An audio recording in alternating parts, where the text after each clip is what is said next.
Hi, Linda here. There will be times at your library where you will need to address customer behavior. This does not have to be a challenging or even a negative event. Here are some tips to help you enforce your system's rules in a positive way.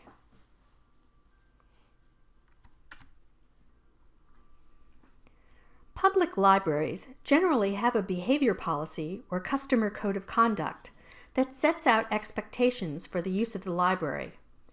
First, it is important to know your policy, understand the reasons behind the rules, and be able to articulate those reasons.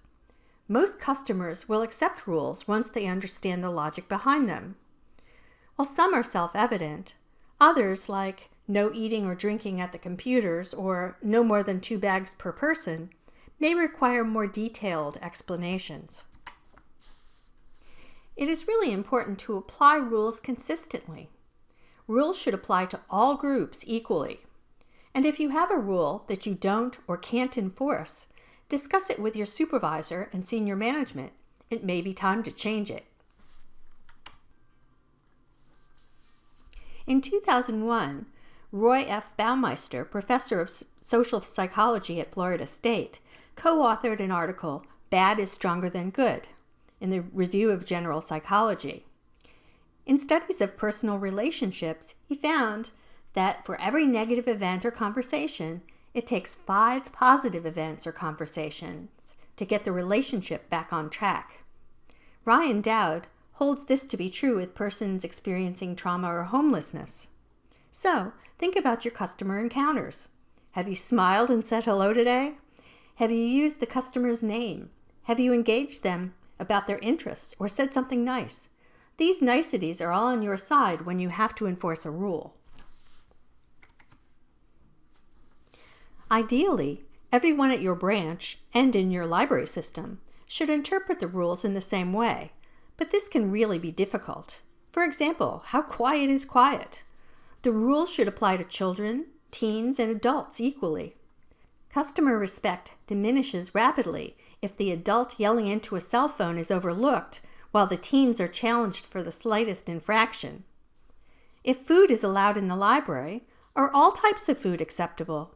If chips are okay at the computers, how about a pizza? Most libraries don't allow soliciting. If you don't allow adults to sell things to patrons, what about the school candy drive or Girl Scout cookies?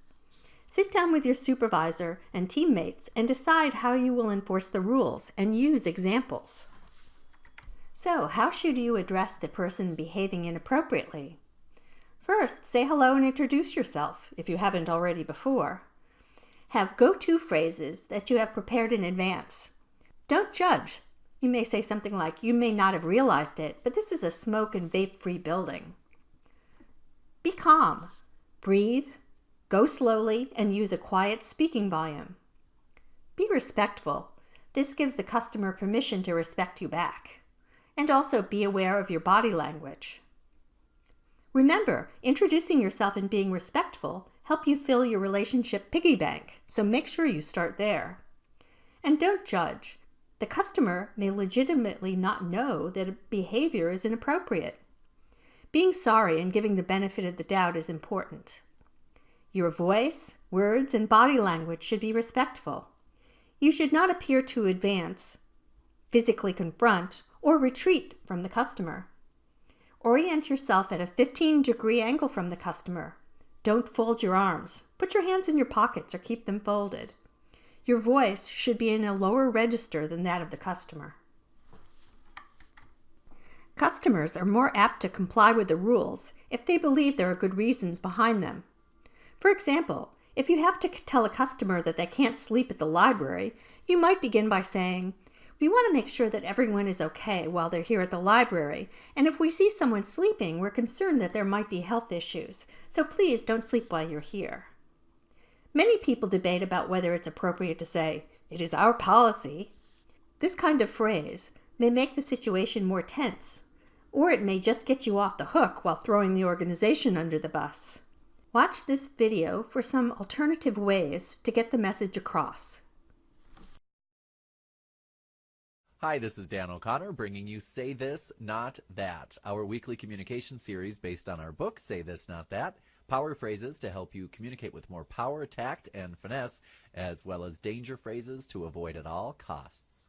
This week's danger phrase: our policy. Danger phrases, power phrases, say this, not that. With your host, Dan O'Connor. We've all heard people begin sentences with our policy, and we all know nothing good has ever come after it. There's a simple two-step process that you can use when you have to tell somebody about a policy and you know that the message is not one that they want to hear. And the two-step process is: step number 1, deliver the benefit statement first. Tell people what's in it for them. And you might be thinking there's nothing in it for them. It is your job as a savvy communicator to determine how this policy really benefits the person to whom you're explaining that policy. Step number 2 is to then actually state what the policy or rule is. And if you can do it without actually using the word policy, perfect. For example, say this: so we can ensure your security and protect your account. Unfortunately, we do have to ask these questions at the beginning of every conversation. Not, sir, it's our policy to ask these questions every time. Or say this: so that we can help keep our energy prices low for you and our other customers, unfortunately, I can only extend the deadline once every 6 months. Not, no, I can't extend the deadline again because you've already had one extension in the past 6 months, and our policy clearly states only one extension per 6-month period. Or say this: to help protect you from serious health hazards such as the Ebola flesh-eating virus, we do insist that you wear shoes. Not, no shoes, no shirt, no service. And one last note: as a polished, practiced professional, you will find that once you deliver a message using a system such as the one you just learned, the two-step policy pattern, when people challenge you, as of course they will do when you tell them what the policy is, instead of engaging every single time, simply implement the broken record. You said it right the first time, just keep repeating exactly what you said every time, and the person to whom you're speaking will recognize that you are not a rube, that you are a polished, savvy professional, and you'll find that it is not only easier to deliver these difficult messages, but you'll find that it is more effective as well. So again, this week's lesson: the two-step policy pattern. Step number 1, give the benefit statement, give the WIFM, what's in it for me, to the customer. Tell them why the rule exists in the first place. Then, step number 2 is to actually deliver the rule or the policy. And if you can avoid it, don't say the word policy. So thanks for joining me. This is Dan O'Connor, and this has been Say This, Not That. Be sure to listen to the customer. This also adds to your relationship piggy bank. If you don't understand what the customer is saying, use reference interview techniques to gain further information, and then paraphrase your understanding. Don't shake your finger, or use the following phrases: calm down, you can't do that, or else, why would you do that, come here, what's the matter with you? These words and actions can be interpreted as disrespectful and can make the situation more emotionally charged. Customers may complain about others in the library. In this situation, you have 2 customers that you must address: the complainer and the person exhibiting the behavior. You will first need to assess the situation yourself. Is the behavior truly against library rules, or does the customer just think so?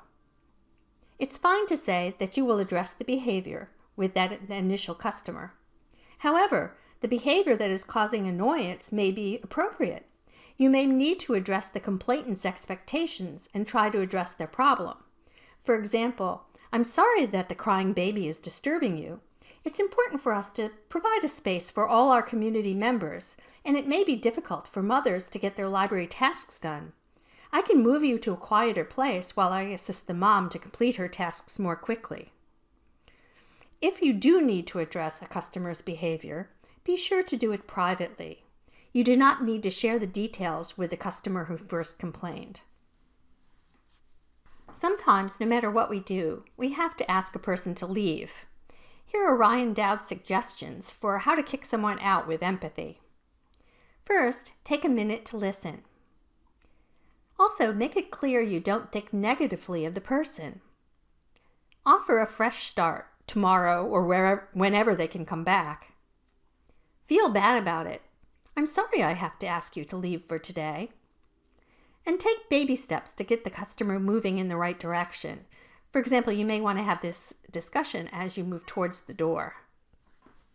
We hope this gives you some idea on how you can enforce your library's code of conduct and still be a welcoming place for your customers. Take time to prepare, find your own words, and practice until you feel comfortable. Good luck!